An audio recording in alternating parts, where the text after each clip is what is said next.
Hey, let's get our poll on today. That's what Jen Rollins asked me about a year ago in Costa Rica. She is the founder of Polisitc Yoga, a new craze sweeping not just the United States, but areas around the world. So today I interviewed Jen about this new craze, and who knows? Maybe you'll want to get your poll on as well.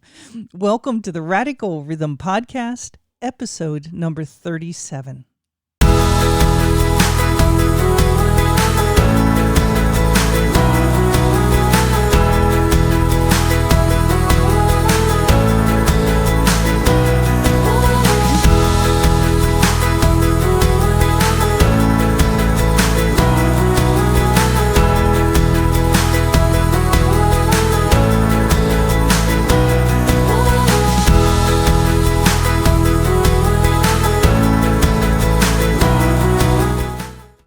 Welcome to the Radical Rhythm Podcast. Today we have Jennifer Rollins from Polisitc Yoga with us.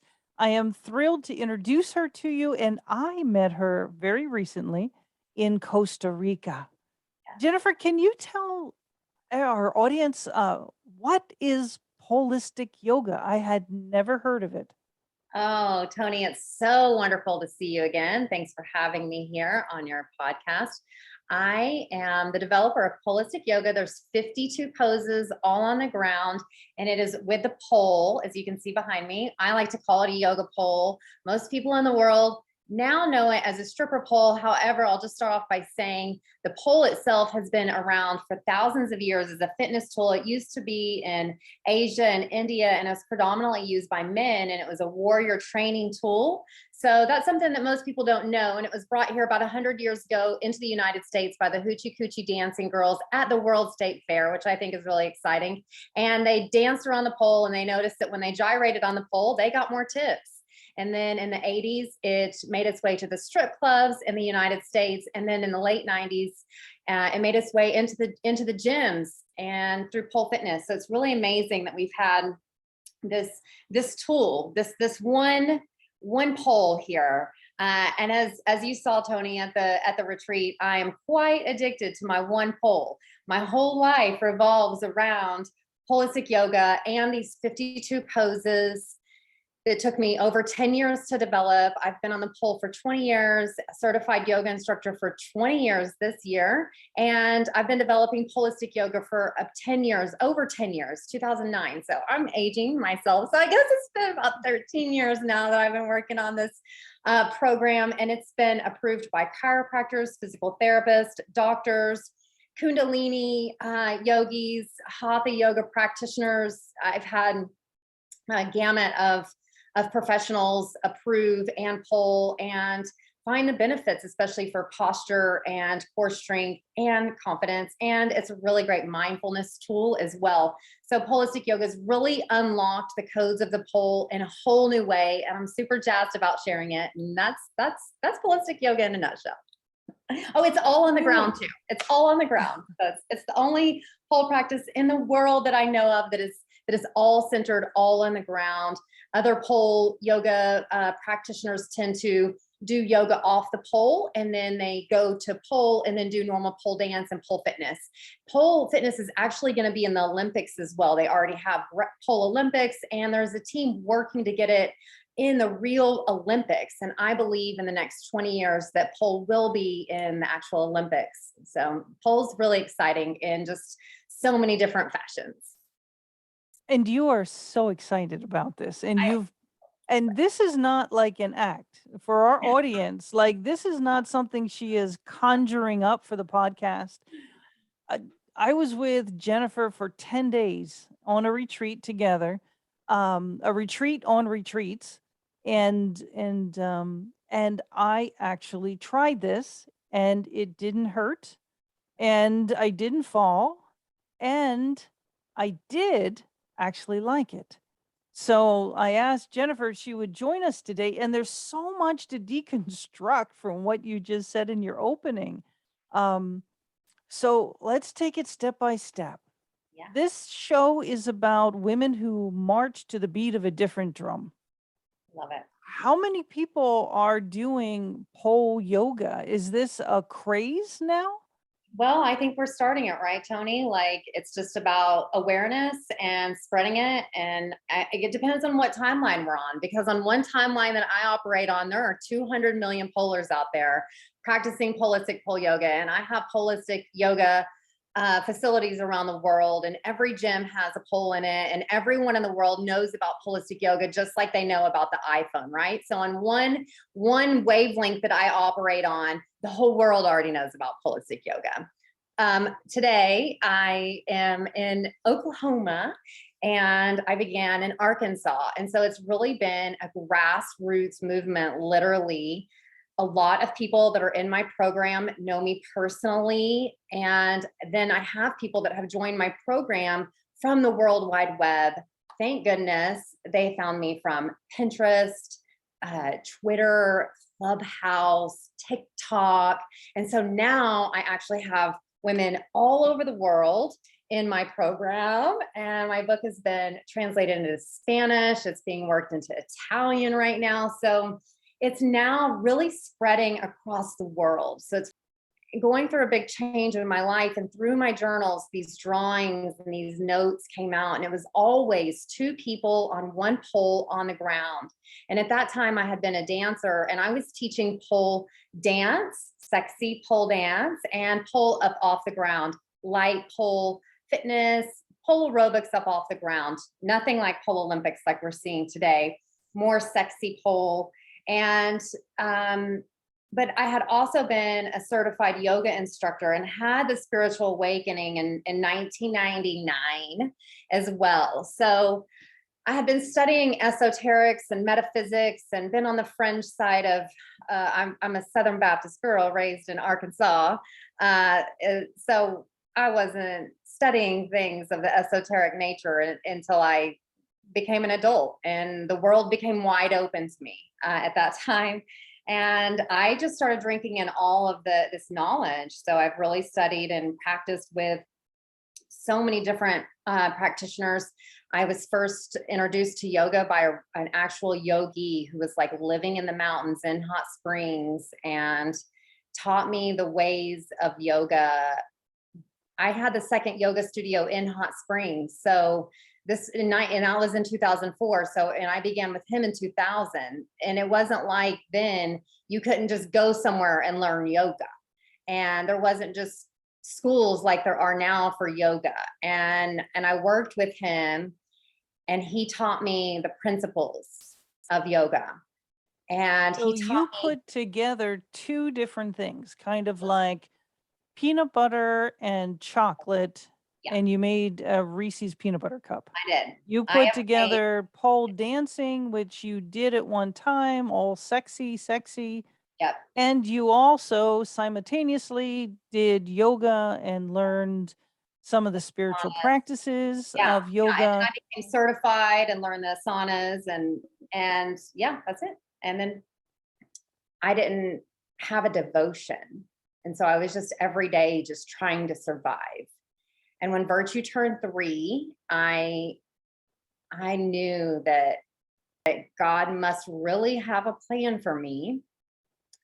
And I had weighed 200 pounds then. And that was more, I only weighed 160 for all 4 of my children having birth. I had never weighed over 160. So why 200 pounds might not be a lot for someone else, for me, having always been a size 3, that was really a lot for my small frame. You know, it was a lot. And it was also, I wasn't sleeping. I had turned asthmatic. I mean, I had a ton of health issues that were popping up. I was getting called Virtue's grandma. I have back problems. So I was getting, I mean, you could see the huge hump in my back. I looked super old and puffy, and you could just tell I was on the fast track to diabetes or heart disease or stroke or something massive, cancer, something massive.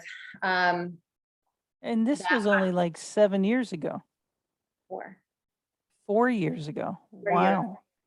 yeah, 4 years ago. So, and on her 3rd birthday, so on January 19th, so on the next day, January 20th, I put my pole back up, And I said, okay, I'm going to do this for 30 minutes a week. But at that time, I just had a little she shed, and Sheila Kelly, who wrote the S Factor, which was the first book that I got with my pole in 2004. She put her pole in her she shed in LA. And I thought, well, if she can put her pole in a she shed in LA, dang it, I can do it in Arkansas too. So I turned my she shed into a little she mansion, and put my little art and sewing studio upstairs, and then downstairs is where I recorded much of the course, and much of the program in my program today is recorded in that space, and just amazing. And that's where the 52 poses took place, because in that January 20th, I put my pole up, and I didn't even have, it was a shed at that time. And I had gotten it 7 months before, but I didn't know what I was going to do with this shed. I knew I wanted to do something, but I didn't know I was going to put my pole in there and put my pole back up and do that. I just knew a few months before I needed my space, my house. I needed my own space. So, so in that, about a week into it, there was on extension cords, no electricity, literally like heaters. And I couldn't go up off the ground to do the pole work anymore because I was so weak. And so I just got my old journals out where all the poses were on the ground. And I just always recorded myself. And then from watching my time lapses over and over, and then me just hitting record, and then doing that for a year, and inviting my friends over who are also practitioners, and just starting the flow, and just doing it again, and watching it, just watching it. This has taken life through me. I am like a channeler, I guess, of this. These poses want to exist. This practice wants to exist. So it just has come alive. And so the best poses came to be.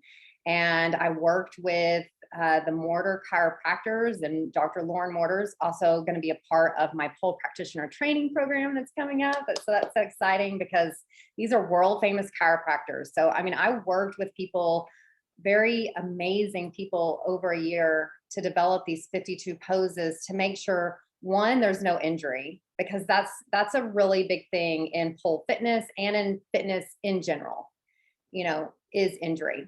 From CrossFit to even bicycling, there's injury.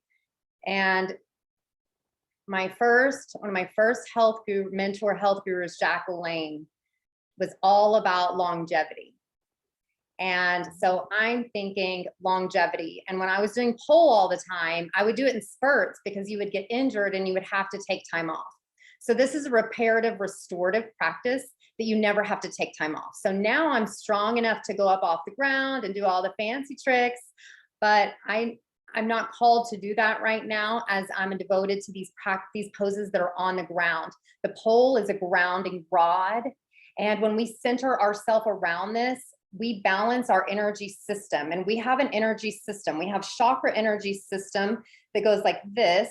And then we have a field that goes all around us. This is an invisible field that we have that we can't see, but it's here. And there is something happening, just like we can't see the internet, how we're even happening right now on this wonderful platform. We just trust that it's there. When we turn the light switch on, we trust that it's there. So there's this energy system that's present around us, this field, and this balances that field. And when we balance the field, then the physical becomes balanced. So this is a practice that focuses first on the field. And so all of these poses are shapes, and they're geometrical shapes, like sacred geometry. So we're putting our body into these sacred shapes, into these geometrical patterns, and we're allowing the universe to do its thing through us when we put ourselves into these shapes, when we surrender. So with yoga, one of the issues could be off balance. You don't know where you're at. I've been injured in yoga, and I also was always challenged in the handstands. And I know they say you can do handstands, but it's just fear, and you've got to get over that. Well, you know what? I've helped more women get into handstands with this program than I could even count. Even important to me is that my students are safe. And so that they know that they can have fun and they can have the freedom to express and to do handstands. There's so many benefits for getting upside down. If we look in Chinese medicine, it's just rich with science behind inverted poses. So for people like me, who's not ever done a cartwheel in my life and who's been doing mindfulness practice for a long time to overcome fear, and that just hasn't happened, to do a straight up handstand and to have the freedom that I have now with the wall, we even put it together and we use it to even go deeper than you could do without it. And I make no apologies about using the pole for more stability, because I think that we need it, and it gives you a connecting grounding rod and something to hold on to. And have I talked too long, Toni? Because I could just go on. I thought I was back in my Italian family where I had to wait for someone to take a breath in order to talk. Yes. Yeah, what I found the most amazing about this is I don't do yoga normally. I should and I want to. Okay, let me state that. But I go on this retreat once a year, and here I am trying to do yoga with the other women, and I am just not flexible. I need to work on it to become flexible. I understand how you get flexible, but if you do it once a year, you're not flexible. Right. What amazed me the most about the pole and doing pole yoga, and I saw the positions you were in, and I was very skeptical, okay, to be absolutely honest, very skeptical. Um, with the stability of the pole, I was able to get into the positions. I was able to feel confident, and I knew I wasn't going to fall. And when I know I'm not going to fall, I will bend further in any and every direction because I feel the stability. So it was very encouraging. I also want to try someday. I want to try the bar as well. But the pole yoga was fun, and you and I, we're going to link a couple things underneath this show. I'm Sure. going to link your website and where people can go to find you. Yes. But also, I'm going to link our little exercise that was only like a 30-second video I'm going to make of you and I, a very small person next to a very large person, but the symmetry that we had, even though you're much taller than me and much smaller than me. And it was fun. And in that video, you look like you've done it before. No, that was the one and only time. Yeah. So, I mean, isn't it amazing though? It's really the poses.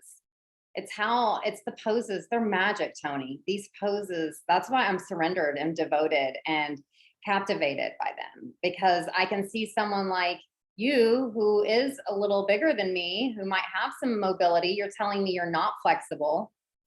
You want to be, but you're not. And it's probably big because it hasn't been comfortable to you to go to these classes and to feel so pushed beyond your limit.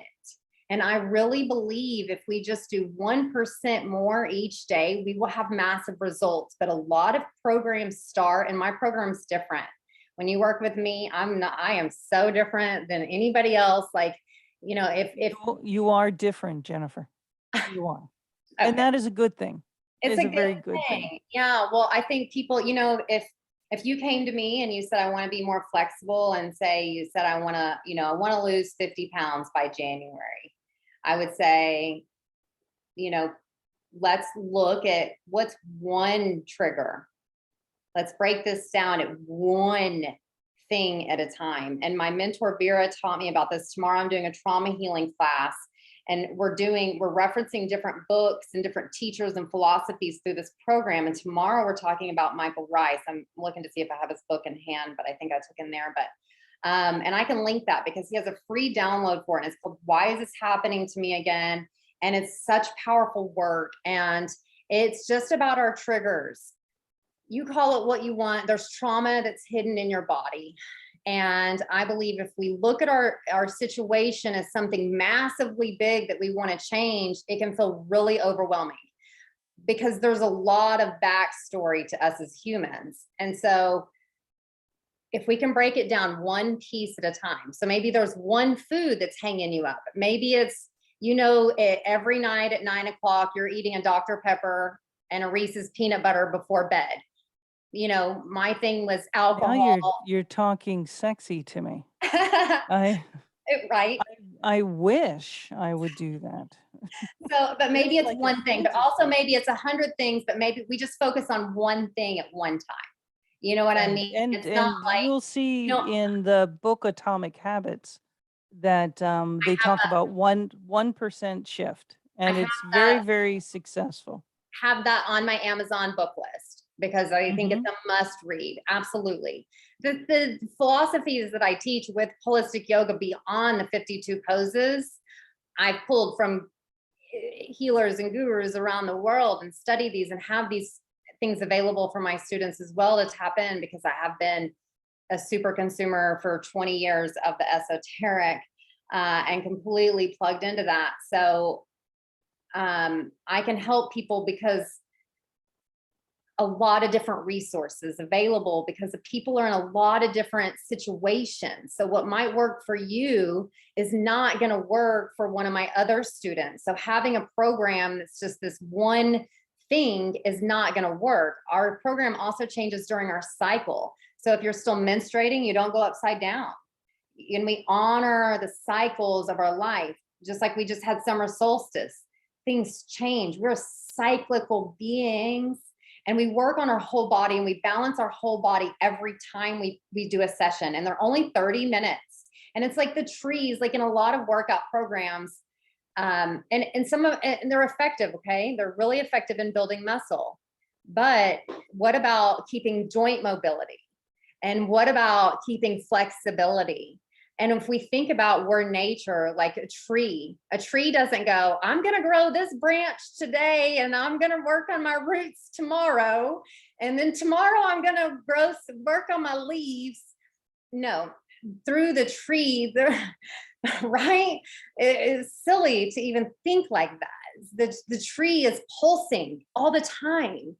And then it even sheds its leaves like we do. And so it's like, you're not always having orgasms.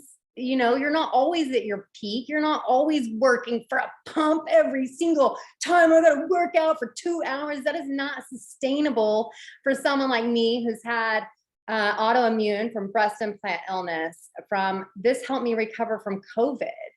Um, you know, we're not just all superhuman Jack LaLanne, go all the time. That is like, I have 4 kids. I am juggling. I'm an entrepreneur. I've got shit to do. I do pole for 30 minutes. Otherwise, I'm pretty lazy. I don't run. I don't do cardio. I've never ran. I have flat feet. That's always hurt my back to try to keep up. So I just don't now. I don't count calories. I teach intuitive eating. So I listen to my body, and it changes per the climate I'm at, per the environment I'm at. And then I listen to what I need in the reach of where I'm at in that moment. We talked a lot about this in Costa Rica. And I saw on the post that you made today, some of your fans are really interested in how a sexologist and a pole fitness entrepreneur would actually collaborate here, Yeah. right? Yes. So I'm just going to ask a simple question, and I definitely want to have you back on the program again. I have another topic in mind that also we talked about in Costa Rica. But to finish this program, how does this help one feel sexy? Mm. Pole yoga is one of many different forms of fitness. Some people, like you said, run, other people play tennis. Um, Pole yoga, I think, has a special connection to women's sexuality. It does. Can you explain it to us?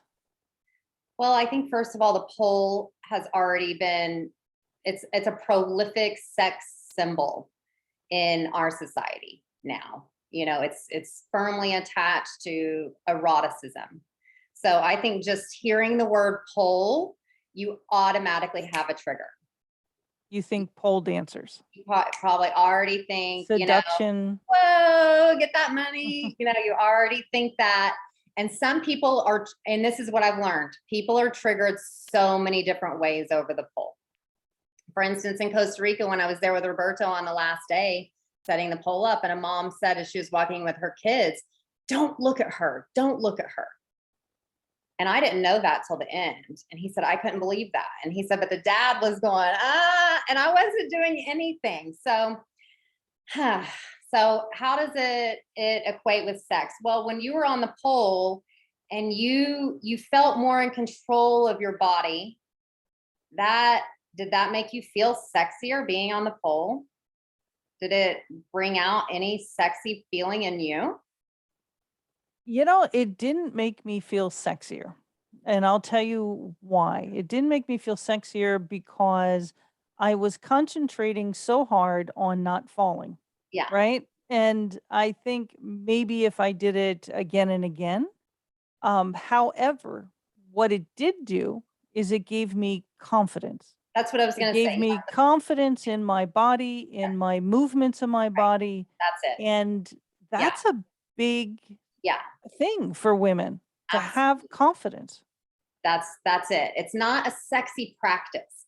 The pole is sexy to people. The poses are really simple. They're really challenging. I mean, come on, snake pose, hero pose. You were really, like you said, you're really in the moment.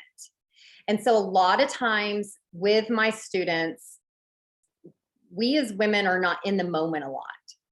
And so I will have a lot of different reactions with first timers, especially people were around, but if you were just with me intimately, some of my students cry because they can have a trauma release because this is moving your body.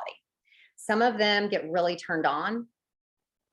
And a lot of my students say that their favorite time to masturbate is right after pole. And I also find that to be an amazing time to masturbate is right after pole, and you can really work with your energy. And that's something that I'm going to be working on a new program to go into explaining that more and teaching on that more, and why that happens.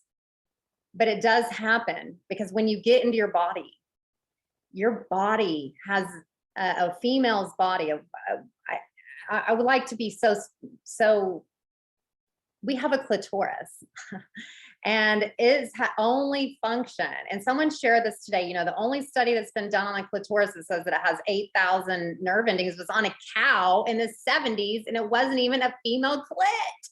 And it's like, there's more studies on a female's cow's clit than the woman's. And yet its only function is to bring us pleasure. And I feel like, and this is really taboo, Toni, but I feel like in the world of religion, our sexuality has been taken out. I mean, look, we are still female mutilating and cutting that off in some places on the world today. That sacred jewel to give us pleasure has to be the antidote for pain. Vera, my mentor, was always teaching me that for any problem, God, spirit, all of universe, whatever you want to call it, gave us the antidote because we're always provided for as divine inheritance of this body. Our body is our gift. And we keep looking around for other things, but it's our body. Okay. So I come from a set point that we're all divine. We're all inherit this gift in this body, this temple. It's not at some church. It's not somewhere else. It's just this body. Your temple is your body. This is the most exciting body. And it can do things like have pleasure and have babies and sustain them with our breasts. And oh my gosh, our bodies are the most magnificent things. And we're taught to look all outside of ourselves. The cosmetic industry alone is a bazillion-dollar industries on serums that are in plastic containers that aren't going to do shit. But women want to reach for the $50 plastic container because it's got someone's fucking name on it that actually has injected plastic somewhere inside of their body because we're lusting for something outside of ourselves. I hear you. Rather than just being embodied and feeling our own pleasure centers. So to me, that's how we get along, is because you're all about educating women humans on their play, but you work with women predominantly, right? Mhm. I like to be gender, but transgender, like you're really inclusive. So I like to be clarity that Yeah, I work with everybody, but my specialty is working with female identified folks. right. So, And and I think, and so for me, your work that you're doing on teaching women how to have orgasms, you're really trained in this, and so you're a master at that.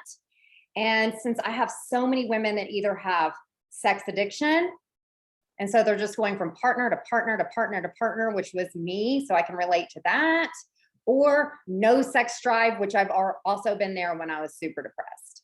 So I can also relate to right. that. But both of those women, I can give them support for Polisitc Yoga. For me, having a community that can enrich my community, that's why I think it's so important that you're involved in my community so that my students can have you to talk to reach out to. Maybe they're going through a problem that they don't understand, and maybe I don't have the tools or the resources. You've taught this around the world. To me, you're just a leader in your industry. And so I was extremely gravitated to you because um, sexology, the study of sex, the art of sex, the play of sex. I'm just interested in sex all around, and I have been my whole life, and I've been shamed for my interest in sex. And so I like to talk about sex to make it not taboo, to make it okay as women. It's not a sin, in my opinion.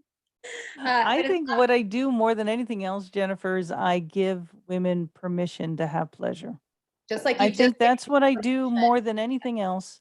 And it's a shame that we need to do that. But it's by what we're, damn, that's my worldwide mission I know. is to let women know and to help women achieve pleasure, whatever that be, however they define it. And I think a big part of the pole yoga movement that you're starting and it's exploding all over the world is again getting in touch with your body and feeling good, Yeah. Yeah. feeling fit, feeling flexible, feeling not like you're 20 years older than you are, right? We talked about that. Yeah. So for today, unfortunately, we're out of time, Well, that was a but I do want to have you back, and I look forward to our next conversation. yes. Jennifer, if someone wanted to get a hold of you, what Yeah. is the best mechanism? Yeah. Social media, email? Yeah, yeah, I'm all of it. Jennifer Polisitc Yogi on TikTok. Otherwise, it's Polisitc Yoga everywhere. Polisitc. Well, if you look in the show notes for our listeners, you will find links to Jennifer Rollins and Polistic Yoga. And thank you so much for joining me this evening. Hey, thank you for doing the work that you're doing, for having this platform, for hosting. I appreciate you, and I look forward to our next poll session. I have a feeling that was might have been our first, but not our last.